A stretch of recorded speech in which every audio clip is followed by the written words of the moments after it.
So we've received a tweet here from Kamurket, or is it Kamarket? He says, Sweetie Muga, Eric and Nduo, good morning.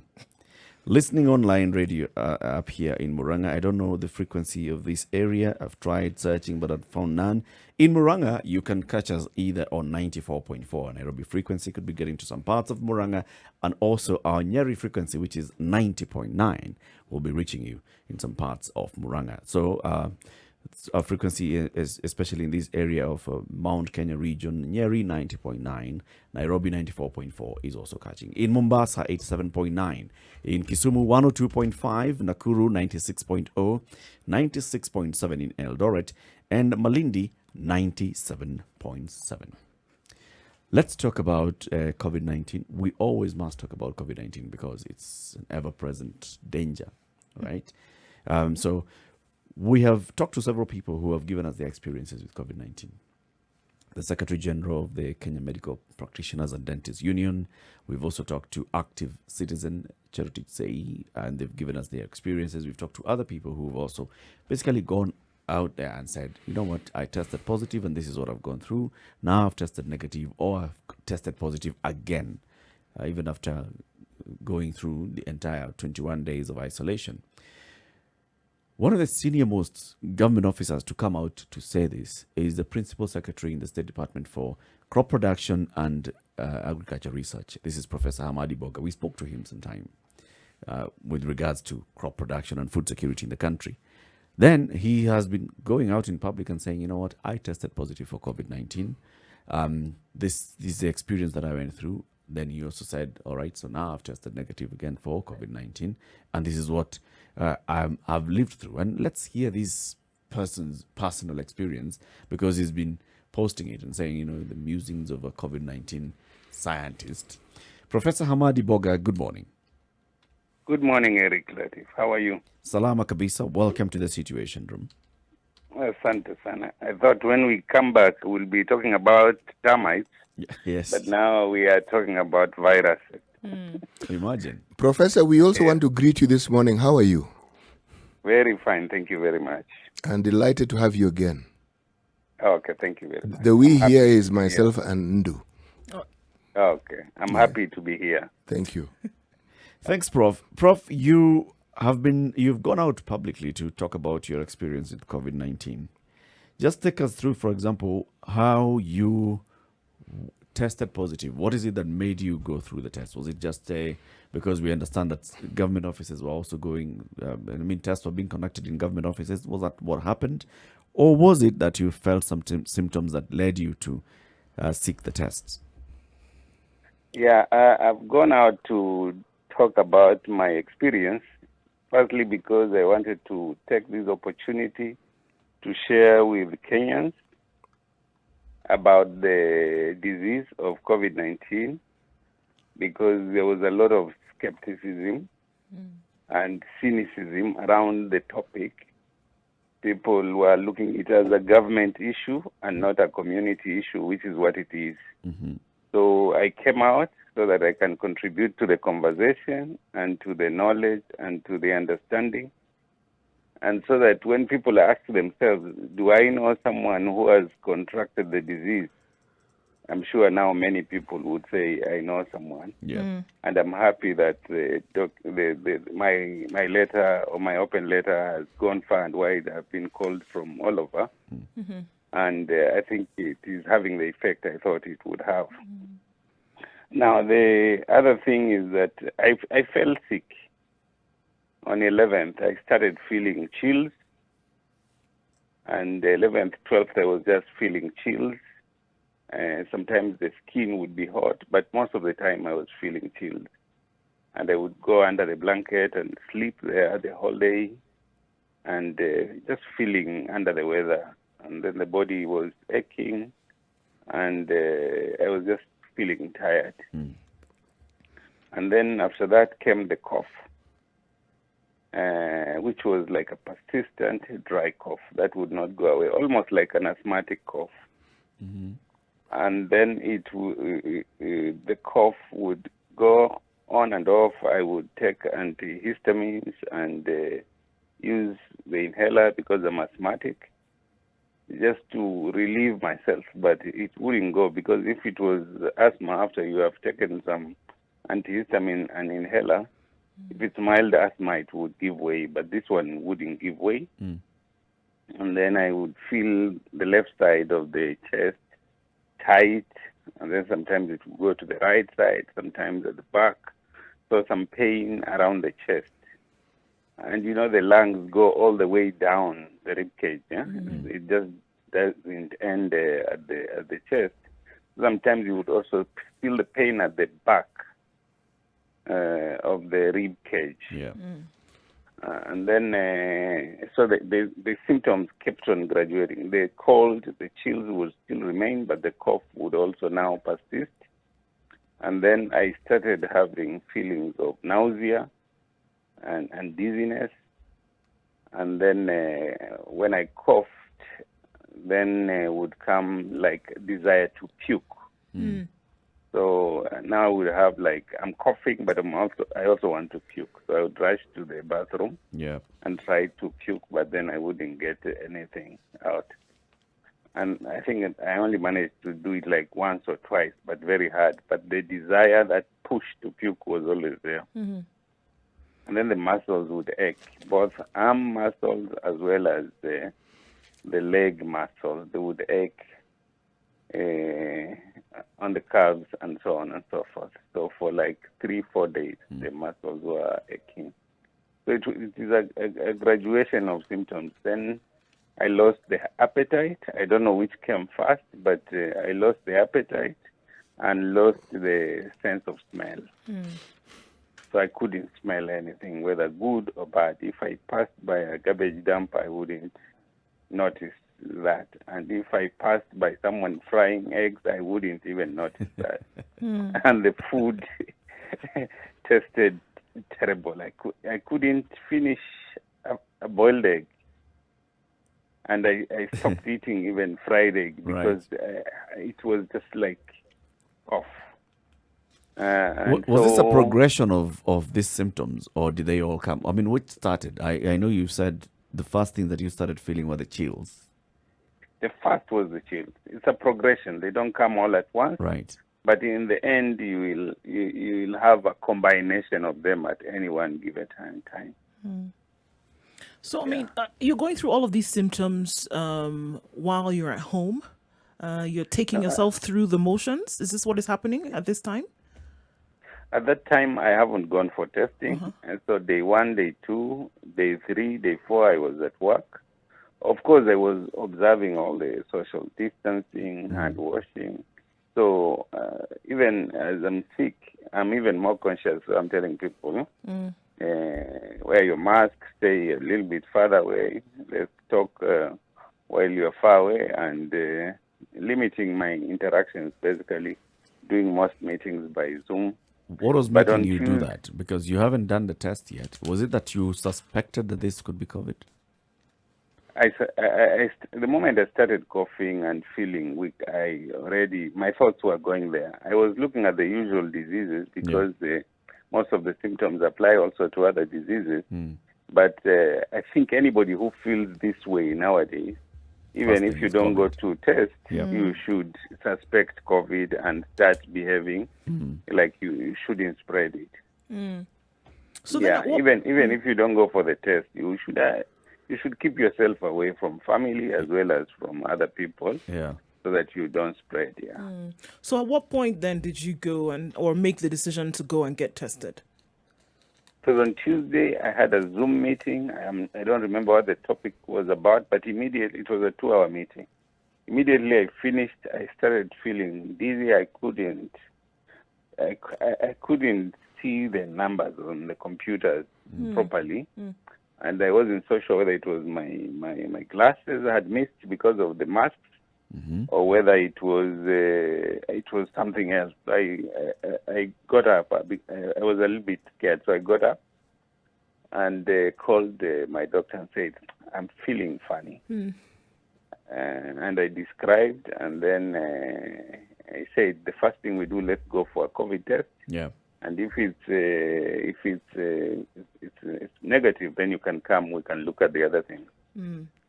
I So I have went. to. Okay. Sorry, please go ahead. So I went for the COVID test immediately, and I decided I'll stay at home until the results come, and I wouldn't go to the office or in any public place.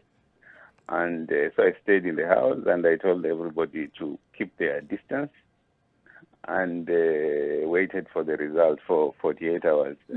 I went on 14th. They came on 17th, and they were positive. Yeah. Okay. So then, did you made a decision to enter into the home-based care protocol, or were you admitted in hospital? I was advised to do self-isolation at home, and because I received the results via phone call, and whoever was giving me the results also asked me about what I was seeing, symptoms, whether I had difficulties breathing and things like that, Yeah. so as to determine the kind of advice to give. Then she advised that based on what you are describing, then just stay at home. If you have a self-contained room, lock yourself there. And she described how the family would then take care of me, and that the family themselves should go for a test the next day. Now, this was from a private hospital that you had gone to conduct the test. Yes, yes. And they're the ones that called you back with the results. Yes, yes. Now, did you get any call from either the emergency response team or the Nairobi County for contact tracing, like asking you, Professor, we understand that you've now tested positive. Give us a list of the people that you may have come into contact with in the last 14 days or so? No. That one I didn't get.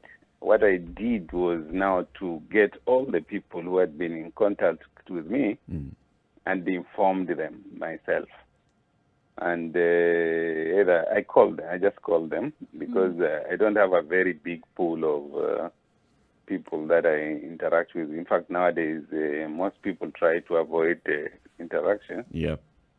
So I was able to reach all mine and told them to take note and go and get tested or take precautions and things like that. But apart from the interaction with the with the private hospital, Yeah.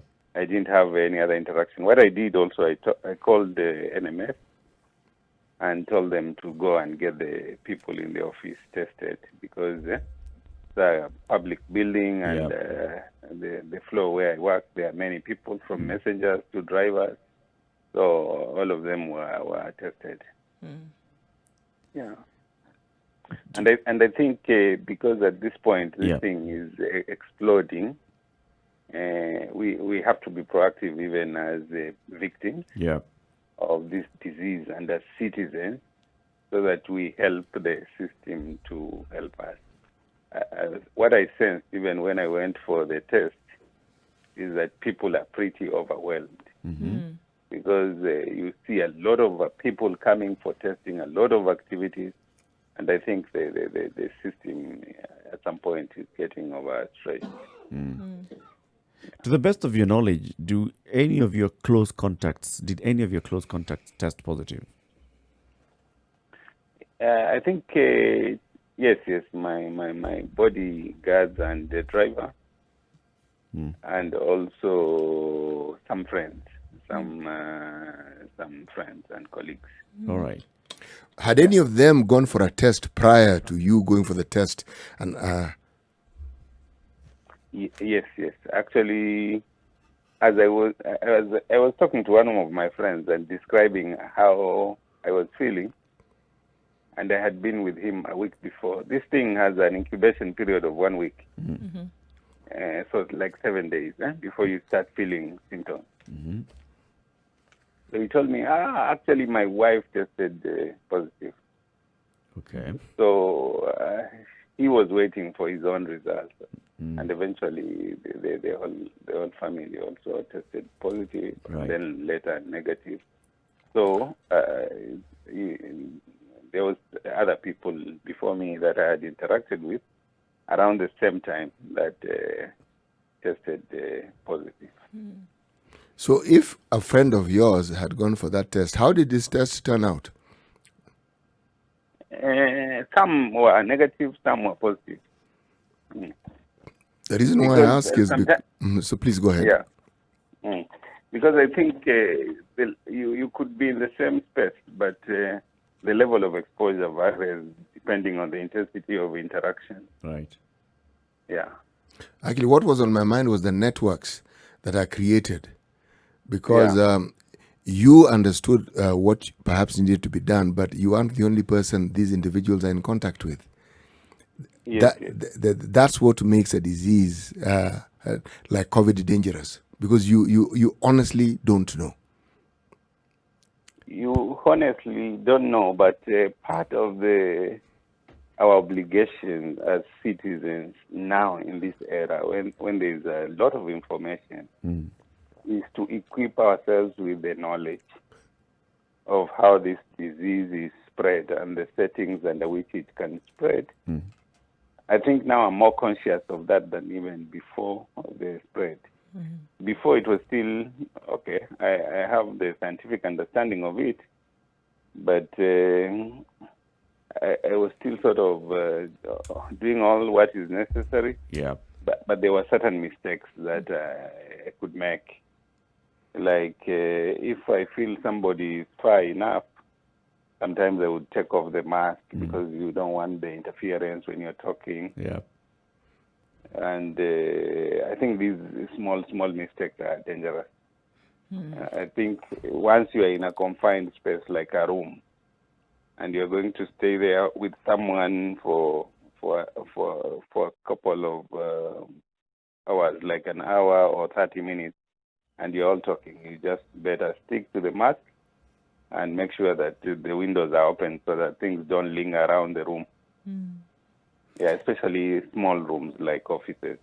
Let me ask this question. If you didn't have a specific room that you could isolate yourself in, how do you think you would have managed this self-isolation? That would have been tough because there were 5 of us in the house, my wife and 3 daughters. And so I said, even if any of them tested positive, it would be a challenge self-isolating. I think the key to self-isolation is the common spaces. And if you're sharing a room like to sleeping, so you'd really have to rearrange your lives.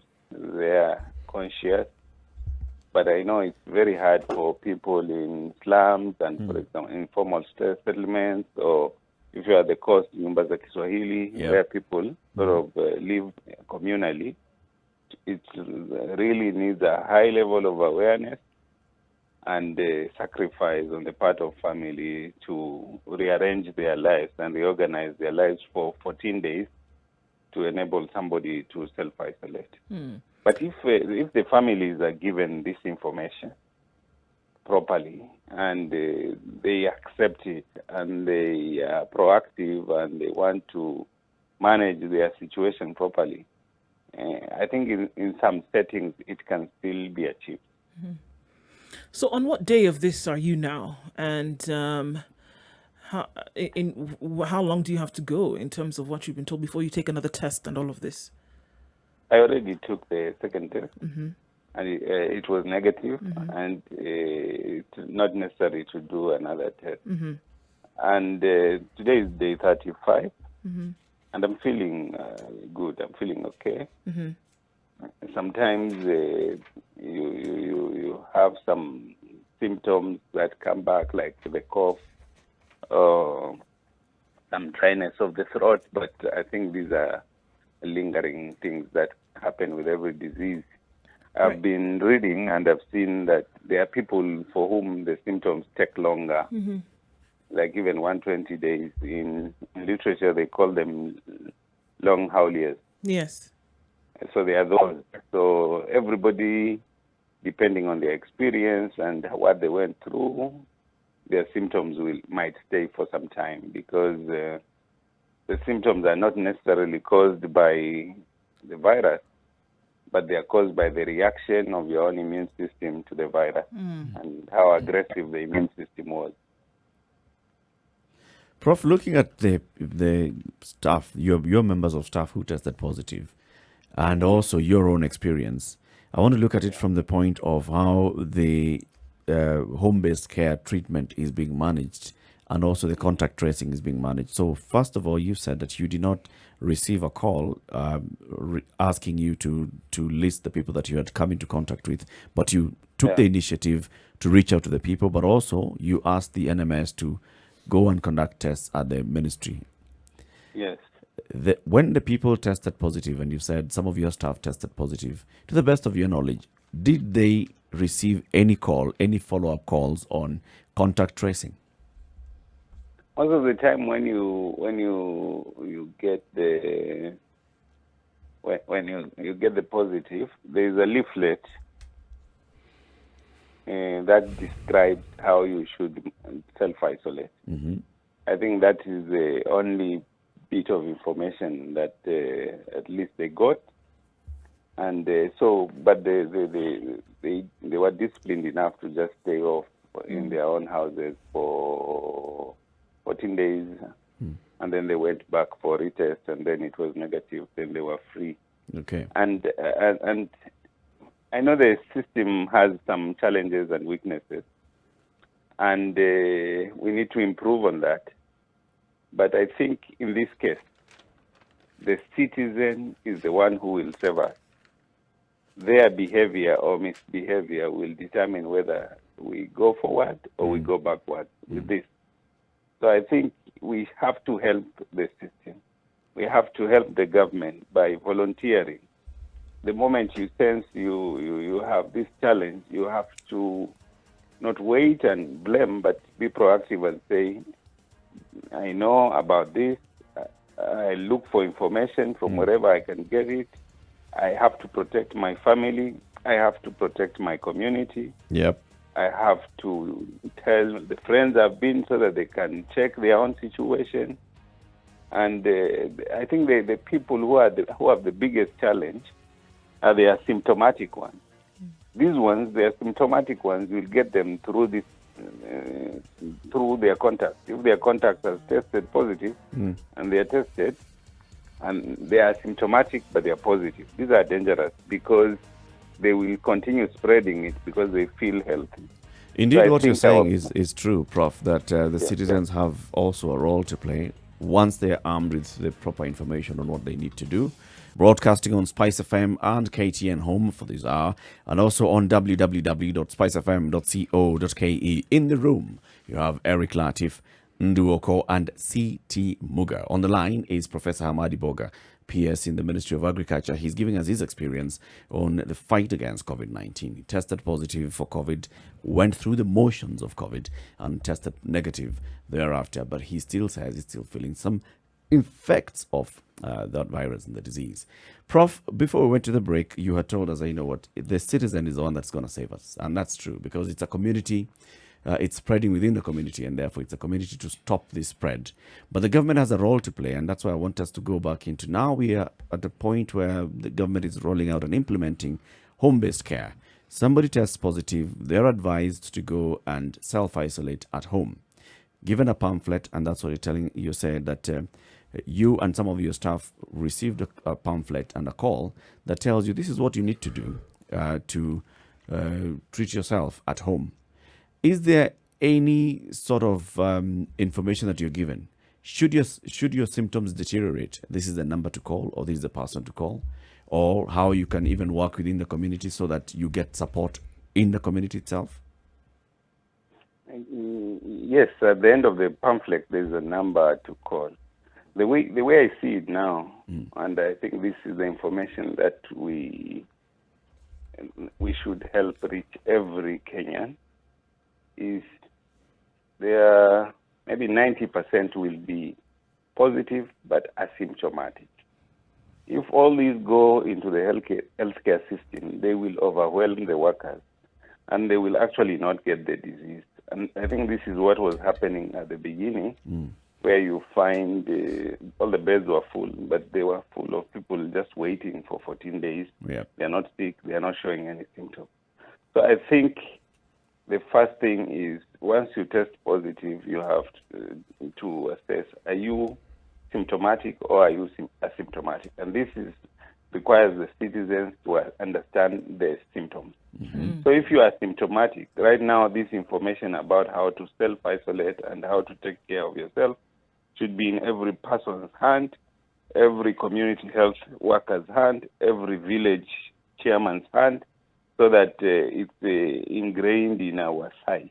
Just the way how to protect yourself against HIV is ingrained in our psyche now. Mm-hmm. So that the 90% who will test positive don't rush into the clinics and overwhelm the workers. Yeah. Instead, they self-isolate at home using those guidelines. I think we should share all this. I think they are available in digital form so that they can be shared. Mm-hmm. They should be in every corner, in every shop, in every maskani, in every mosque, so that people, in every church, so that people know I could be asymptomatic.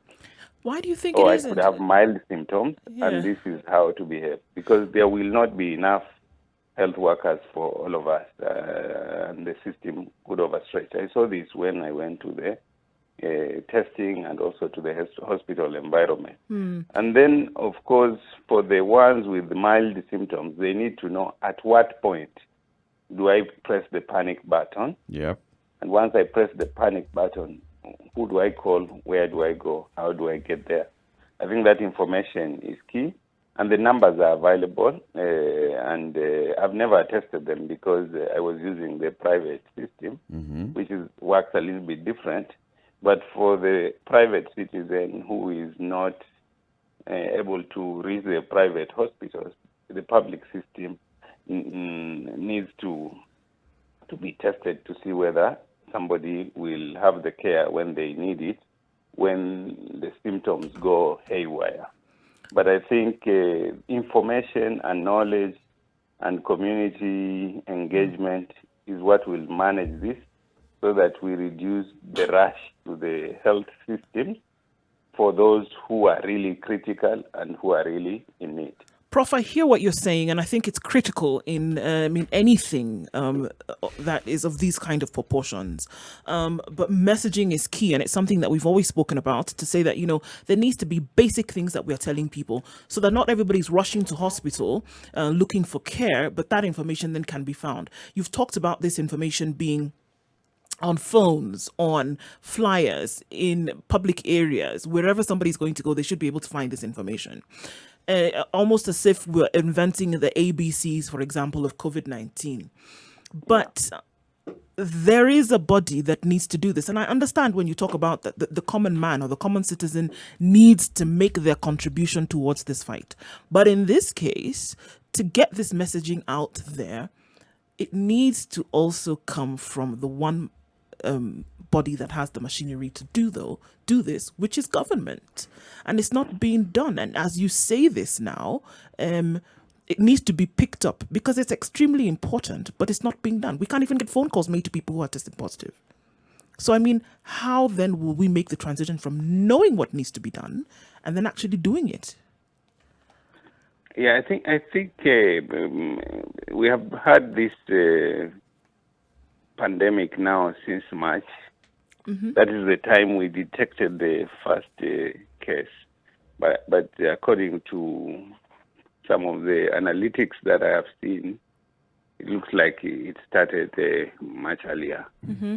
And I think there have been efforts right from the start with the regular press conferences and press releases and info materials that have been released to try and pass messages in various forms and in various ways to the citizens.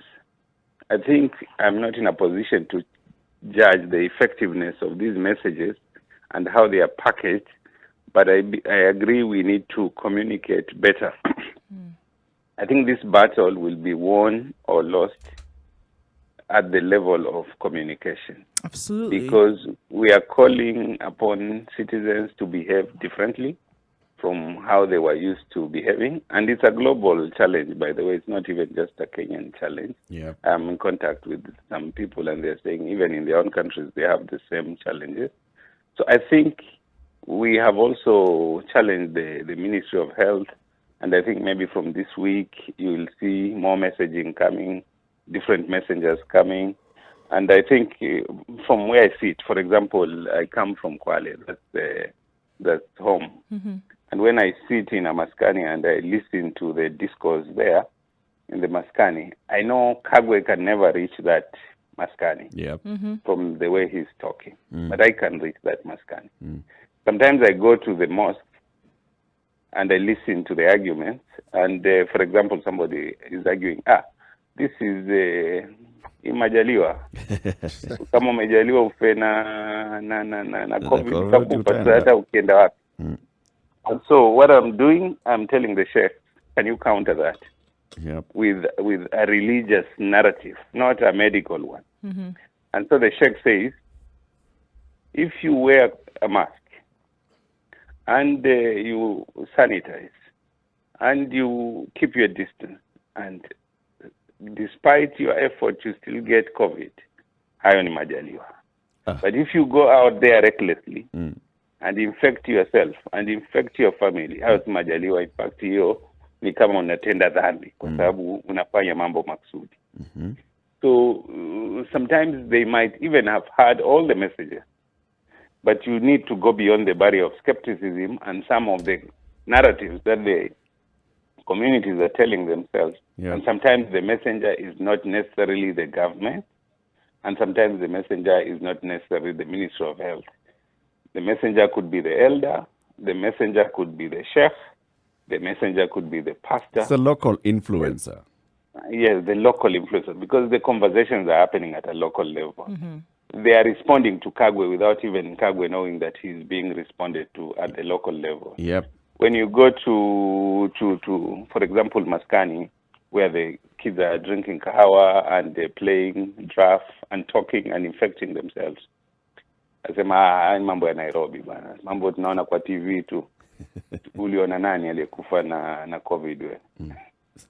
So that one, even if you pump them with more pamphlets and things like that, you won't succeed. You need to get one of them who can turn that conversation. And so we need to find a way to reach the community influencers so that they can play their role of influencing their communities to be proactive. Na tuseme, kama haijaingia hapa, sisi majukumu yetu kama wenye hichi kijiji ni kuhakikisha kwamba haiingii. Kwa hivyo tukae, tupange, tujue mgeni akija tutamwangaliaje ili asituletee magonjwa. Tupange msikiti wetu, tujue tutaswali vipi bila kuambukizana. Na tuhakikishe kwamba msikiti uko sawa, uko na sanitizer, kuna social distancing, na kama ni mgonjwa anaambiwa haingii, baki nyumbani mpaka upone, usije ukaambukiza watu. Things like that. From what you're saying, So, Prof, it sounds like, the government has all these protocols. It has a protocol on home-based care, has protocols on communication, has protocols on engagement and how to report the cases on a daily basis, has protocols on management of hospitals. But do you get a sense as if we have just copy-pasted what's happening in the West and not necessarily adapted it to what should be working for us here? Like what you're saying, community influencers, we should maybe have come up with a way of ensuring that we engage with the community influencers so that they can be part and parcel of the fight against COVID. Yeah, there are certain things that are universal. That means they will apply in every setting, like the procedures for avoiding infection. But there are certain things that are localized, like how do you communicate this in this community? Like people, if they want to do a ritual circumcision, they're used to it and they expect to do it, and they don't want to go beyond that. And I see this as a problem in South Africa and in the Bukusu land. How then do you influence that community? Because it's a different conversation. It's not a medical one. It's a cultural one. but it's a cultural one which has an impact on the medical interventions that you are intending. So I think this is my thesis, is that the government needs allies, and I'm sure there are initiatives in that direction to reach out to the different community influencers, so that it's not a government thing alone. Government has done its part of making sure that the information is available. We need these messengers. For example, I've taken the initiative. We used to have a program on anti-radicalization in the coast with the sheikhs, so we have a relationship. So I told them, this is the same. We need counter-narratives from you. So listen to what the Muslims are saying about COVID, and you as the gatekeepers, because you're the ones responsible for the mosque. You're the ones responsible for the weddings. The wedding cannot happen without the qadi or the sheikh. You're the ones responsible for the burials. And those are likely hotspots where people could infect themselves. You need to reorganize the burial ceremony. You need to reorganize the wedding ceremony. You need to reorganize the mosque. Yep. And so you need to understand COVID and understand your people and be the one who will drive this change. Of course, working with community health workers and village administrators, so that you are still within the formal setting. But this is engagement you've been having. Sorry, this is engagement you've been having in the last couple of weeks, based on your own experience, and now going to the community and seeing the gaps that exist. Yes. From speaking to these community leaders, do they tell you whether they have had any sort of contact with government officers telling them the same thing that you're telling them? I think there have been a lot of civil society activities going around. Our civil society is very creative, and so some groups like SUPCAM and especially SUPCAM or the Interfaith Council has come down, going to all these places, talking to the imams. But it has been this workshop kind of settings where people are listening, people are skeptical. But not government. I think it needs more than that. And so I found a mixture of sheikhs. Some were, there's no corona. This is just Americans trying to influence the world. That narrative is very strong in anti-Americanism and anti-governmentism. Yep. Anti-government sentiments sometimes in some quarters are very strong. So that is the barrier you have to overcome right there. And so when you localize it and contextualize it, and you get them to start thinking of it as a community problem, which has nothing to do with anybody else but how they behave, I think you start getting positive feedback. And this is something I thought I don't have to wait for anybody. I just have to go, because I understand the community and how it will react or not react. And we all have obligations once we have understood what we are up against to support ourselves.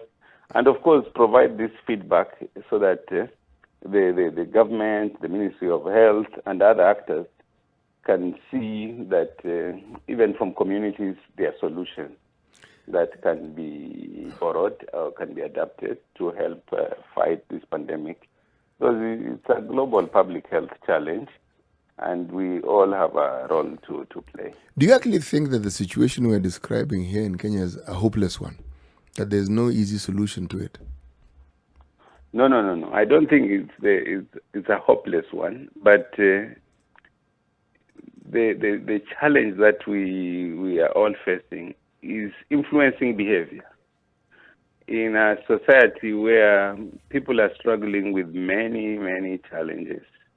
Remember, in some parts of the world, typhoid was finished long time ago, or even cholera, or even diarrhea. But, if you look at, or even malaria, and all this hinges on public health.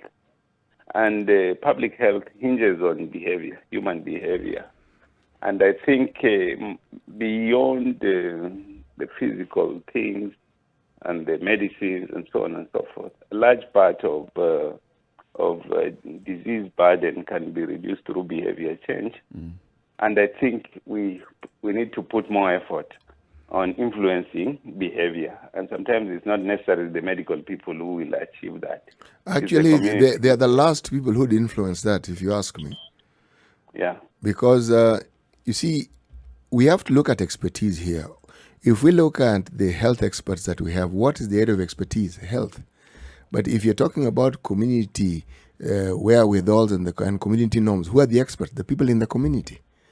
And if you were to ask even further and ask who knows what the community needs, I would argue it's the community who know what they need. But yes, but you need to combine, because you need to recruit the community and make them part of the intervention. Actually, Prof, you know the community is already recruited, if you ask me. Yes. If they weren't recruited, they wouldn't be as cohesive as they are. They wouldn't get things done even on a daily basis. Yeah. What may be absent, if you're talking about health, one, it's a devolved function. And yet when we discuss health matters, we still discuss it as though it was just a national government function. And yet it isn't.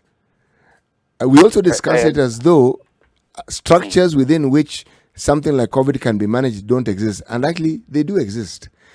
HIV bequeathed us that gift, meaning because of the attention that was given to HIV, right around this country, we were able to have groups of people, individuals, who were not only just trained in managing and handling these matters, and they didn't go away simply because we got to a point where we were managing HIV better. They didn't go away. So it's whether these devolved governments can actually utilize the resources that already have at their disposal. And if you ask me, the resource is human resource. And I'm arguing they do have them. Yes. No, I agree with you. I think you see like the way the county of Mombasa reacted to the COVID and how the governor was very proactive in mobilizing resources, in setting up isolation centers, in locking down parts of Old Town and other areas where he felt the infection was getting out of control. I think that is a fantastic partnership. And I think the counties, because they are also close to these cultures, it is important that they become the bridge and the filters that collect this information from national government and the guidelines and domesticate them, working, of course, with the community influencers. I totally agree with you. I think that is a very good way of bridging this gap between the national and the community. And most of these county governments have also formed administrative units all the way to the village. Yeah. So if you have a village administrator and ward administrators working with the national government officials, the Ngaos, and the sheikhs, forming teams, they should be able to reach down into their communities and shape the conversations there and help in the fight against COVID. I agree. COVID-19. I know we're going to wrap up now in a bit, but Professor, a question, because when we look at HIV, for example, as CT brought in, the messaging changed after some time, whereby even the buzzwords that were used at some time had to be changed to be more accommodative. But for COVID, I would say that the messaging needs to begin. It doesn't need to change because really in terms of solid, clear messaging that needs to come from top down hasn't really been formed in a way that people can then pick it up, especially when we talk about some of the things that you mentioned, like asymptomatic cases and what they need to know. Don't you think that it is necessary then for government to have a united front with community influencers, with community workers at this point to say, this is what the messaging is, then go, as opposed to we've done our part, you take up the mantle. It does need to be united across board, doesn't it? It has to be united all the way, and we started in March. We're in August. it's 5 months old. I know it could be fatiguing, but I think this battle has just begun. Yep. Yeah. And so we are making some mistakes. We need to do some adjustments. But I think the most important thing is we need to learn from the processes. We need to learn from the failures, and we need to learn from the areas of weaknesses. We need to learn from the experiences of other countries to adjust our own system to be responsive. And I think there is room for that, and I think that is happening because we are an open society. We are not in denial. And I think with the robust debate in the public sphere, in the Maskanis, in the WhatsApp groups, I don't think this thing, the debate and the suggestions are falling on deaf ears. I think people are adapting, and communities are also being innovative. I think, for me, we will succeed if we get the community to be involved and to be creative and to own this problem and to make sure that together with the counties and the national government, gradually we increase our capabilities to tackle this problem. And when I talk about capability, is community resilience against this disease, hospital capability to manage this disease, community health workers' capability to reach their villages and their people with the right information, and scientific capability to make sure that testing does not become the limiting step. The limiting step in this has always been testing, and it doesn't give us a big picture of what is happening, so that we look like we are riding on an iceberg. And then, of course, the capability of the national government to coordinate Indeed. the national response to this and to link to international networks. Indeed. So this is something that has to continue growing, strengthening, and reaching the level where we are, for example, with HIV/AIDS and other diseases, but also reducing the fear and shifting from fear to respect for this disease because of what it can do, and knowing if we don't do the right thing, so that people are not just running around afraid. True. Because what I've seen is that some people, once their relative test positive, they go into hiding. Or even themselves, if they test positive, they go into hiding because they... Professor, I'd like you to consider what your ministry would do in this fight, because the vast majority of our population are still very agrarian and they rely on farming, and that falls directly under your ministry. Just food for thought. Indeed. Yeah, we created what we call a food security war room. Immediately COVID started, and we were looking at, we must continue producing, we must continue making food available, and we must make sure that the food is affordable. So we've been tracking food production and encouraging food production and making sure that food is produced with COVID compliant conditions. So we created guidelines together with the counties, and we shared these guidelines for every aspect of agricultural activity, from production to logistics to transport.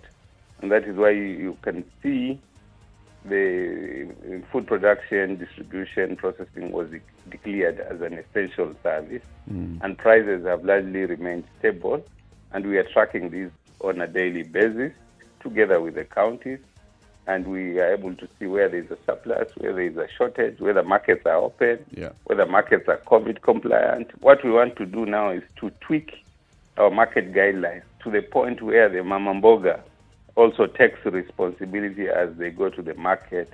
The market committees also take responsibility for the market, so that they don't see this as just the government coming to give directives and they're there trying to resist, but as co-creators of the solutions around the market environment. A lot needs to be done, Professor. A lot still needs to be done. A lot has been done. A lot still needs to be done. We thank you very much, Professor Hamadi Boga, for speaking to us this morning.